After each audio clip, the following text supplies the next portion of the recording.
Hello, everyone, and welcome to another episode of Taste Kitchen. I'm your host for Ecast Cone, and today we're diving into what's trending in the beverage world. We're talking all about alcohol-free cocktails. Now, we couldn't think of a better option than a brand that is really owning this sector of the beverage industry, and that is Seedlip. Now, joining me today is Laura Lashley, the National Education Manager for Seedlip. Welcome to the show, Laura. Hi, thank you. I'm happy to be here. Thanks for having me. Of course. We're so happy to have you. Now, can you tell us a little bit about yourself? We want to get to know you. Yeah, definitely. My name is Laura Lashley. I am a former bartender. I was working in cocktail bars, running bar programs in New York City for about 10 years prior to joining the Seedlip team. So I moved to Los Angeles and started with Seedlip almost 4 years ago. And we've been on a journey here ever since. I was kind of the first full-time employee of Seedlip in the U.S. So yeah, and now we've got over 25 U.S. employees, and we're in a bunch of different markets. So really exciting times. And yeah, and I get to basically my job with Seedlip is to kind of spread the word, to do things like this. I travel around and work with all of our distribution partners. I train bartenders and all kinds of fun stuff like that. Well, that's very exciting. Now, could you tell us a little bit about what was the inspiration behind the brand Seedlip? Definitely. So Seedlip is the brainchild of Ben Branson. He's our founder. And Ben has a really interesting background. His mother's family has been farming primarily English peas, actually, in northern England for 9 generations. So 300 years of agriculture history in his family, and he's a passionate fan of nature, and he wanted to create something with some rare herbs that he was growing in his garden. And so he was doing some research about what he could make with these herbs, and he came across this book called The Art of Distillation that was published in the 1600s. And it had all kinds of crazy recipes in it for both alcoholic and non-alcoholic distillates. And that really piqued his curiosity because he was finding himself going out to eat and drink in London and going to really beautiful restaurants and bars. But when he wasn't drinking, he was basically having to choose between water and Diet Coke, or asking the bartender or the server, like, can I have something non-alcoholic? And basically getting these like super sweet, sugary fruit punch, like mocktails, which is a word that we kind of try to steer away from at Seedlip. So he really felt like there was this elegant sort of adult option that was lacking for someone who wasn't drinking alcohol. So that's kind of where all the ideas came together for Seedlip. I love it. And it's so true. It's filled with tons of sugar, and that's not really what we're looking for, especially nowadays, going through what we're going through. So I like that point. Now, Could you talk to us about each of the Seedlip varieties that we have in front of us? Because I know we have 3 different ones, and each of them are different. So what is the concept behind each of the 3? Yeah, that's a great question. And I'm glad you mentioned the sugar, because all 3 of the Seedlips have no sweeteners and no sugar in them. That's my favorite part.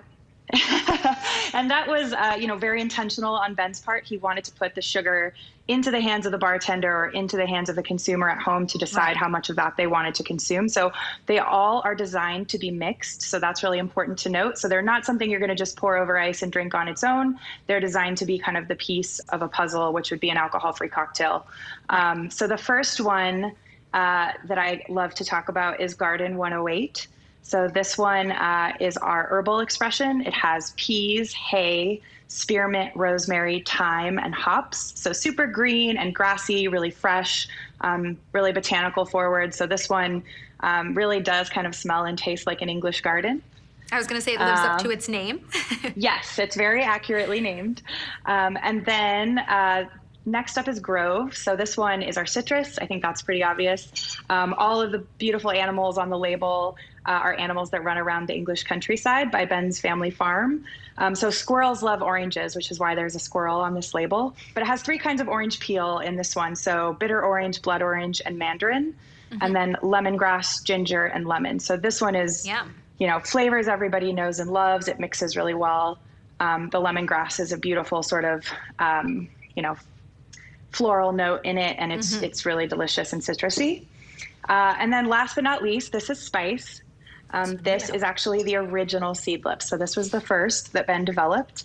And this one has allspice and cardamom as kind of the lead botanicals, and then grapefruit and lemon peel American oak bark and cascarilla bark. So really kind of warm, earthy, a little bit dusty. It's beautiful in fall cocktails, obviously, because of that allspice note, Right. but it also pairs really, really well with tropical fruit flavors and like tiki and tropical style cocktails. So this one is super versatile and really fun to mix with. Yeah, I know we're gonna make one warm, which is perfect for this time of year, fall, holidays Yes. coming up, winter coming up. So I'm excited to make it. It's almost like a hot toddy type of drink, I feel like. Yep, So exactly. awesome. Yeah. So let's get into changing consumers' behavior trends towards, low ABV and alcoholic-free beverages. What generation is the most interested in the non-alcoholic cocktails right now? Yeah, it's interesting. There's a lot of data around this. If you kind of dive out into what's been researched out there, only 3% of millennials feel that alcohol is an essential part of socializing, which I think is definitely down from previous generations in different age groups. We're seeing a lot of the momentum around this non-alcoholic and low ABV sort of mindful drinking trend coming out of that younger generation, the millennial, and then even the generation younger than them. But that's not to say that those are the only people that are interested in, paying attention to what they put in their body and Right. feeling better and taking care of themselves. We have Seedlip consumers that are of all age groups for sure, but we are seeing a lot of really interesting sort of behavioral trends around that younger generation. Yeah, especially right now with what's going on right now. We're in the middle of a pandemic. People, I think, overall are trying to be more health conscious. And it's not just at home. They want to be more health conscious when they're going out, which is great to For have sure. something like this. If you were to go sit down at a restaurant or if you were to go out to lunch or to a brunch, to have this option would be a great alternative. Absolutely. I think that one thing I get commented from people sometimes is, oh, everybody who comes to my restaurant comes to drink, or everyone who comes to my bar comes to drink. Right. But I think if the last 8 months have taught us anything, it's that having a drink is about a lot more than just the alcohol. We want to have a social connection. We want to Correct. celebrate someone's birthday. We want to see our friends and family. So all of those things, just because you're choosing not to drink alcohol that day, doesn't mean you don't want to celebrate someone's birthday or have Right. have a social engagement. So I think that the need for something like this, just to kind of offer that elevated option and that inclusivity to all the guests who come in your establishment, is really important.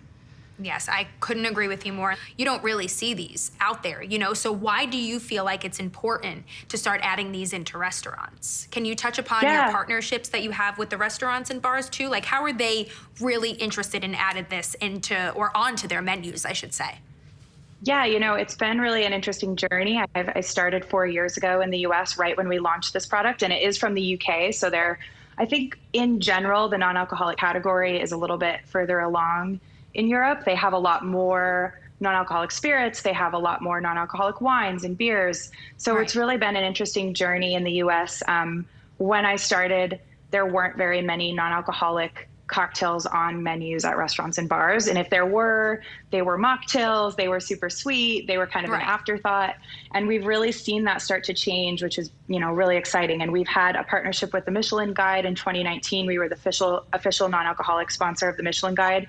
And what we've seen, we're very, very fortunate that some of the top bartenders and Michelin star restaurant chefs and things like that are the people who are really gravitating towards this idea, because they understand, that having a thoughtful, delicious beverage for absolutely everyone who comes into your establishment is a part of that sort of 360-degree hospitality.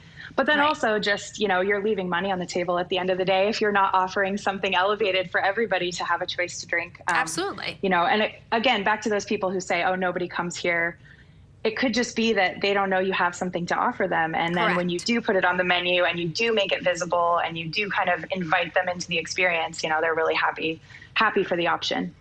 Yeah, instead of just having to order a water, they can order something like this. And I love how you said that too. It's like when we think of going out, it's not just to go out and drink. That's not why we go. We gather for birthdays, we gather for celebrations, we gather sometimes to just socialize and clear our head. So to have something to make you feel like you're still a part of that without having to be like, oh, I'm the one on the end just drinking the water and the lemon, like everybody's watching me.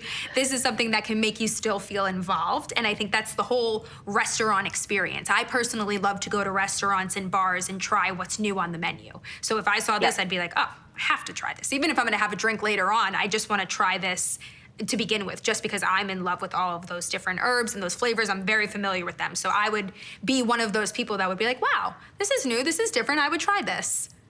Absolutely. I think you hit the nail on the head. I think, this is not just for people who don't drink. This is for anybody who loves botanical flavors and complexity. And it really gives bartenders a tool to be creative with as well.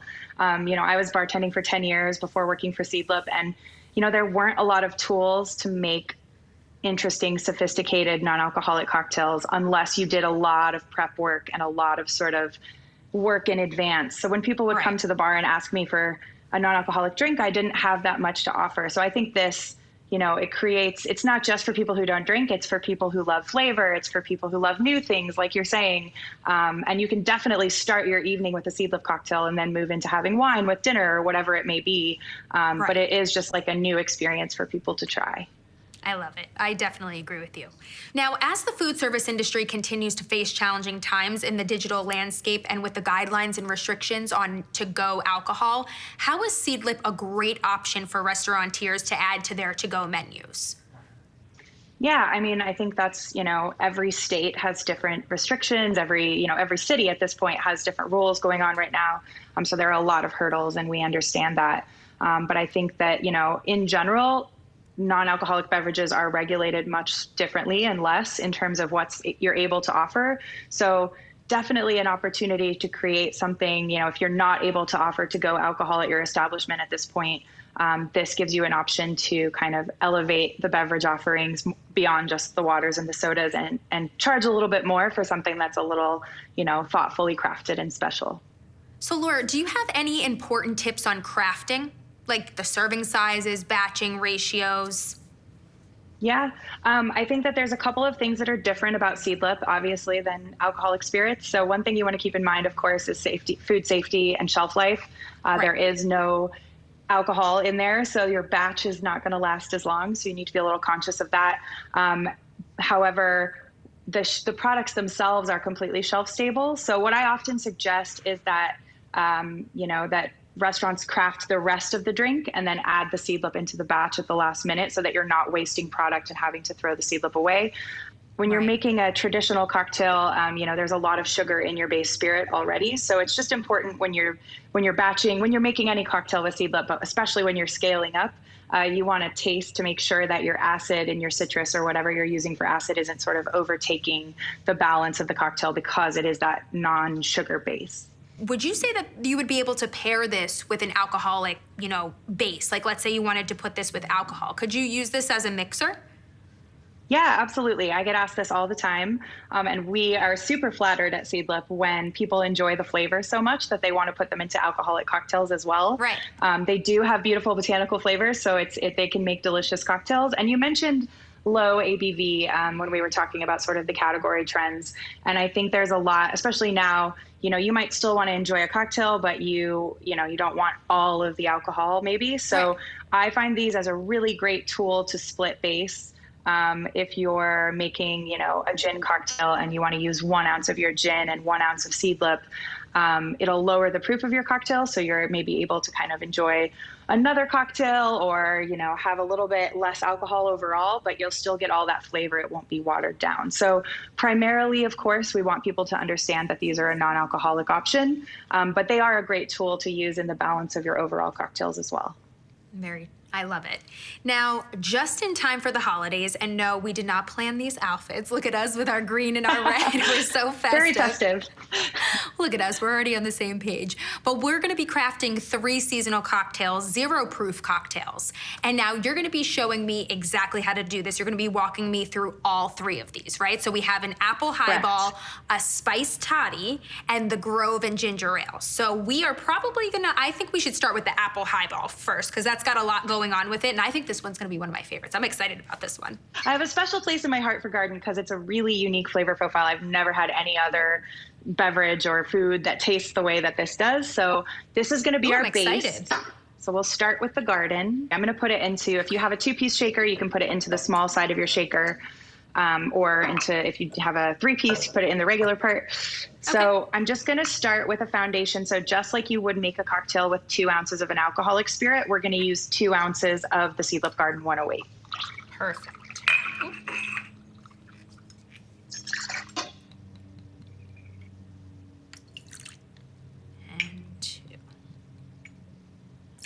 Okay. And you'll probably notice you can really smell all those botanicals. Like you can really Already. smell the garden already. Absolutely. They're very aromatic, which is really fun because you drink with your nose as well, right? When you're tasting a cocktail, you get all those aromas as well. So then next up, I'm going to squeeze a little bit of citrus. If you want to pre-measure your citrus, this cocktail uses about a half ounce of the lemon. I'm going to just go ahead and squeeze a half of a lemon into my cocktail, but you can definitely measure it in advance if you want. Okay. And then next up, we're going to use a little bit of maple syrup, which is just a really fun seasonal sweetener. So in place of maple syrup, if you wanted to use honey or agave or just a regular sugar syrup, you certainly could. But I think the maple gives it like a really nice kind of fall flavor that I really like. So I'm going to use 3/4 of an ounce of my maple syrup. Okay. And again, everyone's palate is different. Some people like something a little sweeter. Sometimes people like something a little more tart. So you can always adjust, a little less syrup or a little more lemon if you prefer that in your cocktail. Right. And then we're going to add a little bit of unfiltered, so about a full ounce of unfiltered apple juice into the shaker. And you said a full ounce of that, right? Yes. All right. So we're going to just give that a little shake. Perfect. You have the perfect shape. I'm like, no, you're doing great. Here we go. You're going to take your strainer and just strain it into a highball glass. So my glass looks like this, but any kind of tall glass will work. Okay.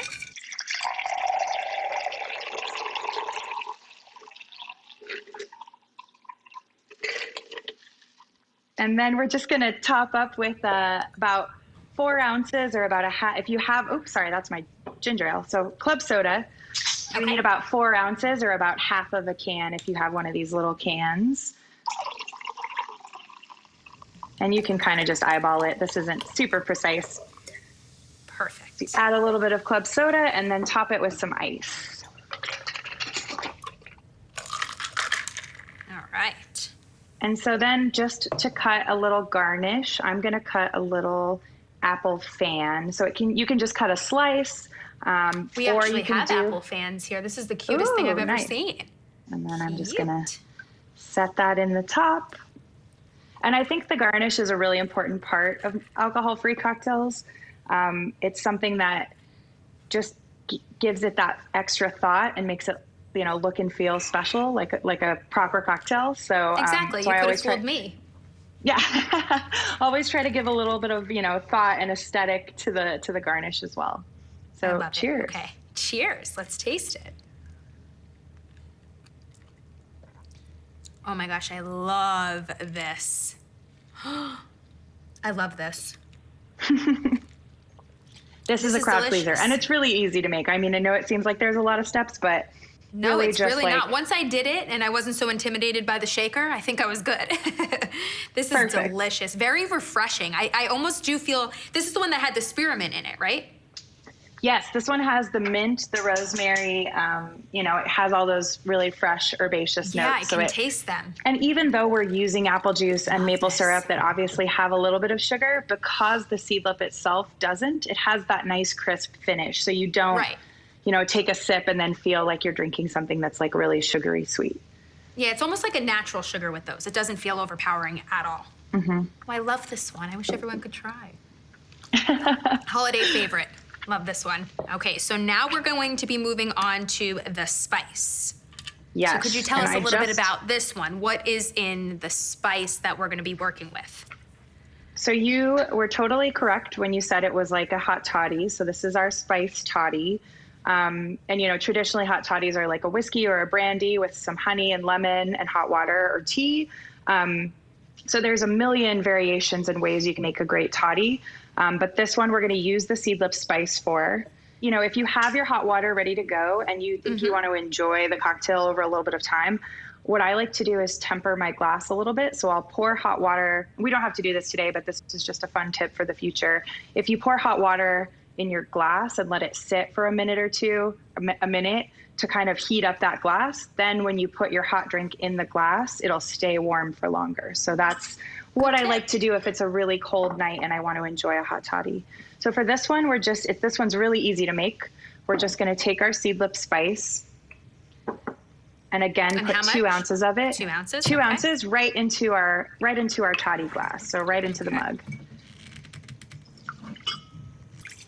And then we're just going to put, I'm going to squeeze the other half of my lemon. So again, about a 1/2 ounce of lemon juice right into that cup as well. Okay. A 1/2 ounce or 1 tablespoon of our Manuka honey. So if you can't find Manuka honey, that's okay. You can use any kind of like beautiful, fun honey. So this one is an orange blossom Manuka honey, but you can use, if you've got a local honey from your farmer's market or something like that, you can use that as well. I'm going to pour my boiling water right on top. Okay. Fill that up with about 4 ounces of hot water. Okay. And then just give it a nice stir until we're sure that the honey is totally, incorporated and dissolved, so it's not all sitting at the bottom.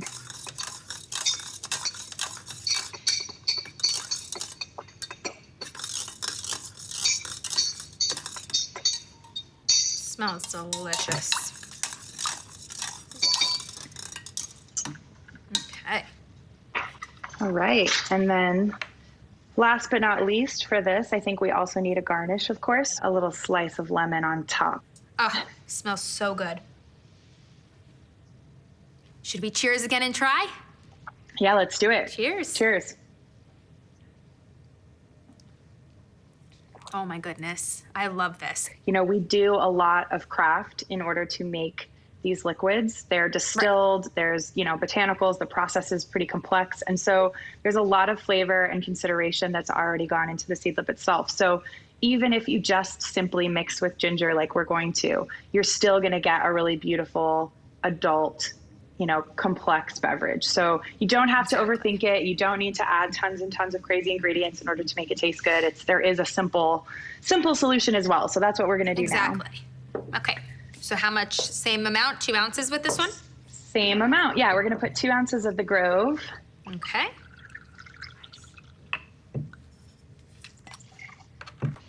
And I always put my my ginger ale in the fridge because I like really bubbly highballs, which is what we're making, and the carbonation is going to hold better if it's cold. So I always put my ginger ale in the fridge before I make the cocktail. So now I'm just taking a can of my cold Fever Tree ginger and topping that off. And I'm going to give it just a really gentle stir so that I don't lose all my bubbles. But I want to make sure that there's, that the ginger ale is not all sitting on top, that we get all the flavors combined. Perfect. And now we just need our garnish. So because I don't want to waste, we've already got some lemon. So I'm just going to cut another beautiful thin lemon wheel and use that as my garnish for this one as well. Luckily, I have the best crew who does it for me. So again, these are perfectly sliced. Nice. How cute. And that is our Grove ginger highball. Here we go. Cheers. Oh, I love this too. Yeah, it's just got a nice clean finish. So, even though we are using that ginger ale, it doesn't taste sugary and sweet like soda. And it has that clean sort of citrusy finish. And I love the Fever Tree ginger ale because it uses real ginger, 3 different varieties of real ginger. So you get that nice gingery kick. Oh, you can totally taste that in there. I'm not really sure which one my favorite is. I think I'm still going to have to go with the apple one, even though I did absolutely love all 3. But that one that one did it for me. If I had to pick a holiday cocktail, and I would do this just like this, or I would even add, real vodka into this for a little kick. So this was amazing. Definitely. Well, thank you, Laura. It's been so fun having you here on Taste Kitchen. I can't wait for people to have these in their restaurants and people to be able to start talking about Seedlip. I know I'm going to spread the word about this because, again, I have friends who are either pregnant and they still want to socialize and they want to go out, or people who do dry January who they want to be part of that social element when they're going out to restaurants and bars, but they don't know what to drink. So I'll definitely be spreading the word. Thank you. I appreciate it. And I think, we're coming up into January, which is a time that a lot of people take to kind of scale back on their consumption of things and, refocus their energy. And I think it's a great time if you're interested in trying something new. It's a good time to try. Well, thank you again, Laura, for being on Taste Kitchen. Thank you so much for having me. This was really fun. Of course. And thank you to our audience for watching the show. If you're watching on YouTube, make sure you subscribe and smash that bell for more great content. And listen, if you have a great idea for an up-and-coming episode, please send an email over to producer@foodabletv.com. Well, catch you next time right here on Taste Kitchen.